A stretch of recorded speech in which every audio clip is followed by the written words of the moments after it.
Berita utama kembali hadir saudara bersama saya Putri Oktaviani.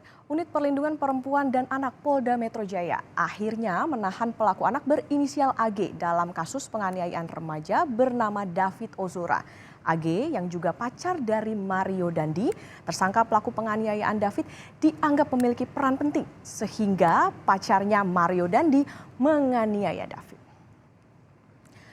Polisi mengatakan ada dua pertimbangan dalam memutuskan penahanan AG. Salah satunya yakni sebagai anak yang berkonflik dengan hukum, AG butuh pendampingan karena kedua orang tua AG saat ini tengah sakit.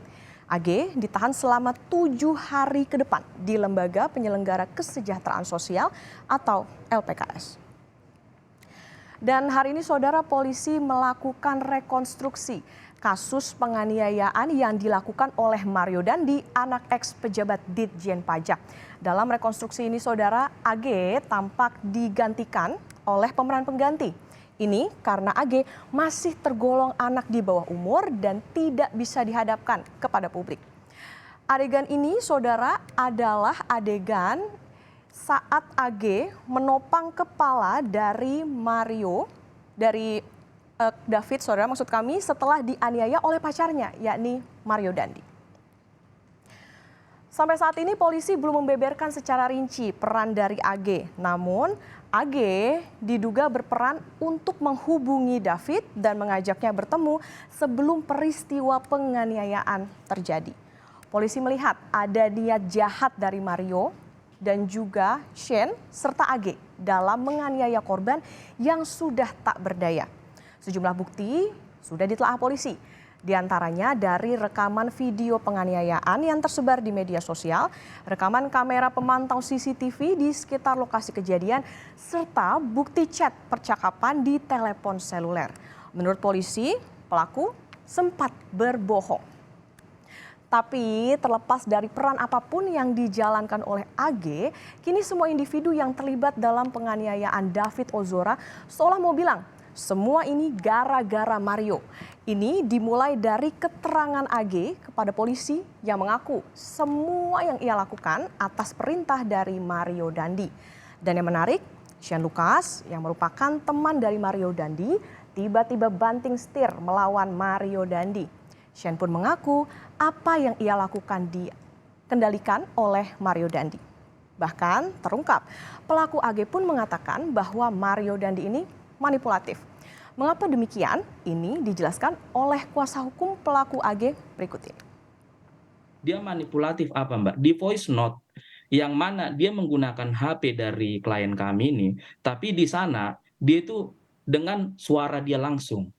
Dia bilang, tolong hargain waktu kita dong, gitu. Ini Dendi, tolong hargain waktu kita dong. Oke. Yang kedua, yang dia bilang adalah, ini Indonesia negara hukum, gua nggak bakal ngapa-ngapain lu kok. Oke.